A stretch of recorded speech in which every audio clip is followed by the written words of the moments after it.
ছিল না, আমার কোনো গাইড ছিল না, আমার গাইড আমি নিজেই, আমার যেটা মন চাইছে আমি ওইটা করছি। তো দেখা যায় কারো কোনো কথা আমি মাথায় নেই নাকি।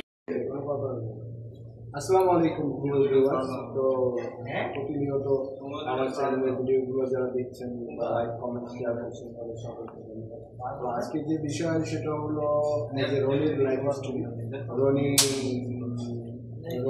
যে বরিশাল বিভাগীয় একটা সন্তান, ওর প্যারেন্টসের সাথে ওর বাল্যকাল এবং শৈশব কৈশোর সবই সৌদিতে কাটাইছে। তো চলুন ওর মুক্ত সময়। আমার নাম হইতেছে এমনি রনি। আমি আমার দেশের বাড়ি হইতেছে বরিশালে, কিন্তু আমার ছোটকাল থেকে বেড়ে ওঠা এই সৌদি আরবই। কিন্তু একদম ছোট থেকে না, আমার যখন 9 বছর 9.5 বছর প্লাস আমার বয়স চলে তখন আমার সৌদি আরব আসা। তো ওইখান থেকে আমার দেখা যায় যে আমার যে পড়াশোনার যে বিষয়টা, আমার যখন আমি 5-এ পরীক্ষা দিলাম, 5-এ পরীক্ষা দেওয়ার পরে আমি যখন 6-এ উঠলাম, তারপরে তুমি সৌদি আরবে পড়াশোনা? না, এটা আমি বাংলাদেশে পড়াশোনা করছি যখন আমার 9 বছর বয়স তখন। হ্যাঁ, ওইরকমের আর কি। তো দেখা যায় যখন আমি 6-এ আর কি পরীক্ষাটা দিই, তো ওই প্রায় 2-1 মাস আগে আমার আর কি সৌদিতে নিয়ে আসা হয়েছে। সৌদিতে আসার পর কি এখানে পড়াশোনাটা কন্টিনিউ করতে? না, এখানে আর আমার পড়াশোনা পড়াশোনা ওই যে বাংলাদেশের 5-6 বছর, হ্যাঁ ওইটাই আমার দেখা যায় যে ওইখানে ব্যাকআপ। তো আমি অনলাইনের মাধ্যমে চেষ্টা করছিলাম যে আমার এমনিতে পড়াশোনার প্রায় কত দিকে আগানো যায়। আচ্ছা মেবি তাহলে তোমার এটা কত সাল আগে কথা বলছিস? এটা আমি বলতেছি আরো প্রায় 2014-15 মেবি এরকম হবে। 14-15 দিকে তুমি তখনই আলহামদুলিল্লাহ অনলাইনে পেয়ে গেছো এবং ট্রাইও করছো নিজে থেকে নাকি? এটা আমার নিজে থেকে, এটা আমার প্যারেন্টস। আজকের থেকে 10-12 বছর আগে আমি অনলাইন সাবজেক্টটা বুঝতেছিলাম এবং নিজের থেকেই নিজে পড়াশোনা করার চেষ্টা করছো। তখন এত ব্যাপক হারে ফ্যাসিলিটি ছিল না, এরকম এতটা ছিল, এখন যেরকম সবকিছু এরকম ছিল না। আচ্ছা যাই হোক, তো তোমার প্যারেন্টসের পক্ষ থেকে তোমার যে বক্তব্য বোঝা যায় যে তোমার প্যারেন্টসের দিক থেকে দাবি একটাই ছিল, যে বাবাদের দিক থেকে একটাই দাবি ছিল যে তুমি এখন বড় হয়েছো, তোমাকে প্রবাসী নিয়ে আসছি, তুমি স্ট্রাগল করো এবং টাকা আর্ন করো, আমাকে টাকা দাও। এরকম একটা সাবজেক্ট ছিল। দাদা এই সাবজেক্টটা ধরছে কখন, যখন আমার দেখা যায় যে 14 বছর 15 বছর আমার বয়স হয়েছে, আমি যখন মানে পুরোপুরি দেখা যায় যে হ্যাঁ এখন আমি একটা কিছু করতে পারি, তারা তখন থেকে এটা আমার বলতেছে যে তুমি এখন কি করতে চাও, যে কোন সাবজেক্ট নিয়ে তুমি চলতে চাও বা কি আশার বিষয়। তো ওইখান থেকে আর কি আমার এই আর্নিং পয়েন্টটা শুরু করা। বলি যে এই 10-12 বছরে তুমি কি করতেছো? আমি 10-12 বছরে দেখা যায় যে যেমন আমি সৌদিতে আসলাম, তারপরে এখানে আমি যখন ওইটা আমি ছোট ছিলাম যখন আমি এখানে আসি, তো এইখানের ভাষা, এইখানের সব চলাফেরা সবকিছু আমার মানায় নিতে দেখা যায় যে 2-3 বছর একটু সময় লাগে। আচ্ছা ধরো 2-3 বছর বাদ দিলাম, তারপর তোমার 7-8 বছর সময়, এই সময়টা তুমি কি করছো? ওই সময়টা দেখা যায় যে ওই সময়টা তো আর আমার মনে করেন যে একটা যে আর্নিং পয়েন্ট ওইটা তো আমি শুরু করতে পারি না। তো ওইখান থেকেও দেখা যায় যে আমার কিছুদিন চলে গেল, যখন আমার 15 বছর থেকে 16 বছর আমার বয়স গেল, তো তখন আমি দেখা যায় এই দেশের যে আইডিটা আছে ওইটা আমি নিজে নিয়ে ফেলছি। ওই আইডিটা নেওয়ার পরে তারপর আমি দেখা যায় আমার লাইসেন্স নিয়ে তারপর আমি একটা নিজের ভাবে, মানে তারা বলতেছিল অন্য কিছুর কথা যে তুমি এই কাজ করো এই কাজ করো, কিন্তু আমি বলতেছিলাম না, আমি নিজের মতো করতে চাই। ড্রাইভিং পেশায়? হ্যাঁ, আমি ড্রাইভিং পেশায় চলে গেছি। চলে গেছি সুবিধা আছে, যদি ভাড়া মারা যায় বা নিজের পার্সোনাল একটা গাড়ি থাকলে, তো সেই গাড়ি করতে গিয়ে তোমাকে ড্রাইভিং লাইসেন্স বানাইতে হচ্ছে, তোমাকে সৌদি গভর্নমেন্টের ইকামা নিতে হচ্ছে, এই খরচাগুলো তুমি পে করছো। এগুলো আমার ফ্যামিলি পে করছে। আমি কাগজপত্র সবকিছু আপডেট করছো, যে তুমি সেই মানে শিশুকাল থেকে কৈশোরে পা দিচ্ছ ইকামা নিবা নাকি? ইকামাটা যত টাকাই যা আসছে কপিলের ফয়দা বা এগুলো সব আমার ফ্যামিলি তুমি দিয়া বহন করে তুমি এখন লিগাল আছো, তাই না? বা পরিবার আগে যে ফ্যামিলির সাথে যুক্ত ছিল ইকামা, সেটা ক্যান্সেল করে নিজের ইকামা নিজের কাছে নিয়ে আসছে। এখানে বেশ একটা ঝামেলা গেছে, এটা সবাই সকল প্রবাসী জানে যে আগে যারা ফ্যামিলি নিয়ে ছিল, যারা বাচ্চা কাচ্চা নিয়ে ছিল একটা সময়, তখন তো শুধু পাসপোর্টের সাথে থাকতো বা একটা পেপারের সাথে থাকতো। এখন এরপরে যে প্রবলেমটা আসছে যে যার যার পাসপোর্ট আলাদা, যার যার ইনকাম আলাদা, এই জন্য বেশ একটা খরচা। আচ্ছা, এই ধাক্কাটা সামলানোর পরে তুমি এখন কি?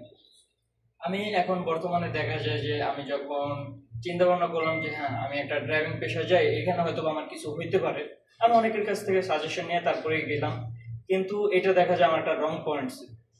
যেমন যেমন রং পয়েন্ট আমি বন্ধুরা, আপনারা যারা দেশে আসছেন, যারা প্রবাসে আছেন, তারা কথাগুলো ফলো করেন, এলোমেলো যদিও আমাদের কথাগুলো বড় কোনো শোবিস না যে আমরা একেবারে টক শোতে বসছি আর একেবারে আমাদের কাছ থেকে ফুটন্ত গোলাপের মতো করে কথাবার্তা পাবেন, এরকম কোনো প্র্যাকটিস আমাদের নাই।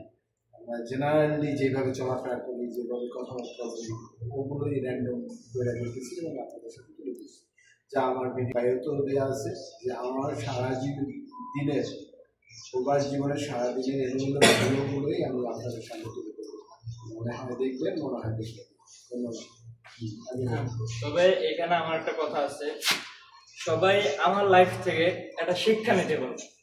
যেমন শিক্ষাটা কিরকম, আমি যেটা বললাম যে আমার এই লাইসেন্সটা করা আমার জীবনে একটা বড় ভুল ছিল। যেমন লাইসেন্সটা করতে 3,000-4,000 না, এটা কোনো বিষয় না। 3,000-4,000 রিয়ালে বাংলাদেশে 1 লক্ষ টাকা। কিন্তু দেখা যায় ওই 3,000-4,000 রিয়াল খরচা করে যদি আপনি নিজের উপরে 25,000 কি 26,000 রিয়ালের যদি একটা ধাক্কা নেন, তাহলে ওইটা আপনার কেমন লাগবে? যেমন এটা অনেক বড়। এটা আমি একটা শর্ট করে দিই। যেমন আমি লাইসেন্সটা করলাম, করার পরে দেখা যায় আমি আমার মতো করে দেখা যায় ওই সময় আমার বয়স ছোট, আমি আমার মতো করে আমি গাড়ি চালাই দিচ্ছি। আমার কোনো গাইড ছিল না, আমার গাইড আমি নিজেই, আমার যেটা মন চাইছে আমি ওইটা করছি। তো দেখা যায় কারো কোনো কথা আমি মাথায় নেই কিচ্ছু না, তো আমি নিজের মতো নিজে চলছি ফিরছি, 2-1টা ভাড়া মারছি বা 2-1টা আর্নিং করছি। তো দেখা যায় মাস শেষে আমার 2,000 বা 2,500 রিয়াল আমার ইনকাম হয়েছে। কিন্তু ওই দিক দিয়ে আমি আমার বয়স ছোট দেখে মানে আমি চিন্তা করছি যে আমি তো সৌদি আরবে আছি, আমি তো ইনশাল্লাহ একদিন কামাবো বা আমার টাকা একদিন আসবে। এখন 2-1টা দেখা যায় এই দেশে কিন্তু গাড়ি চালালে কিন্তু মাস্ট বি জরিমানা আসে।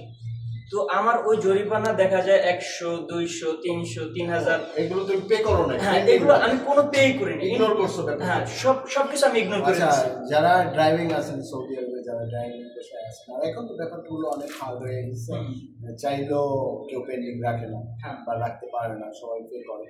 তারপরে সচেতনতার জন্য যেটাও বলতে চাইতেছে যে যদি আপনি রাস্তায় চলেন তাহলে আপনার প্রবলেম হবেই এবং আপনার জরিমানা আসবেই, কিন্তু সেটার সাথে সাথে পে করবে।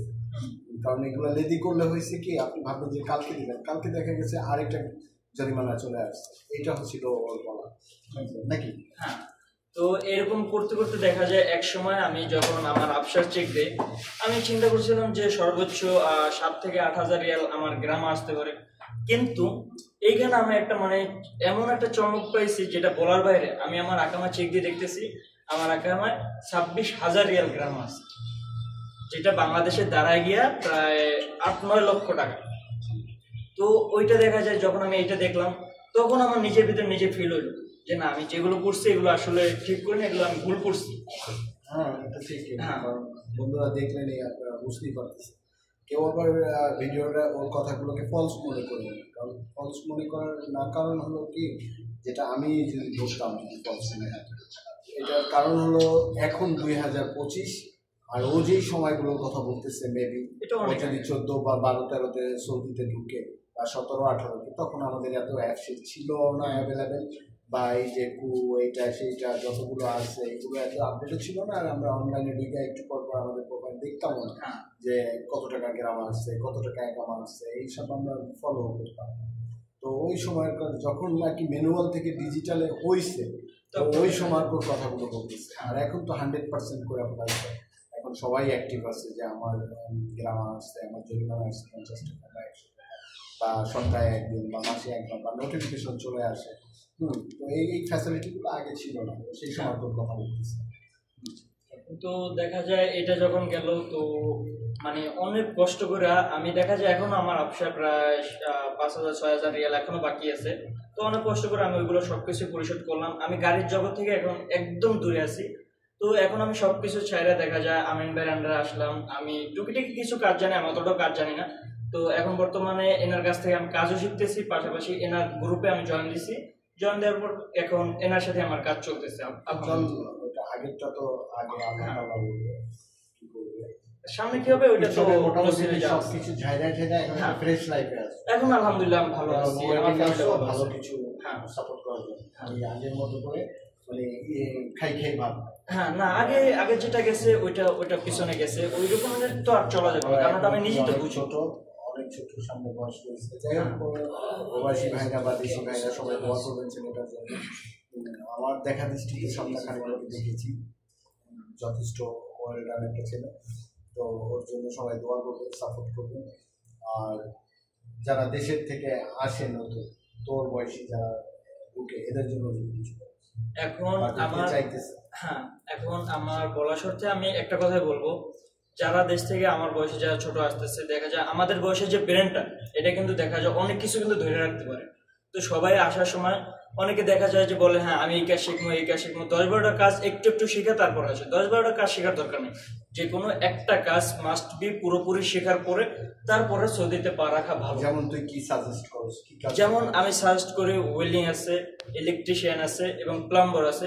এই তিনটা কাজ সৌদিতে অ্যাভেলেবেল সবসময় থাকে এবং ভবিষ্যতেও সবসময় থাকবে।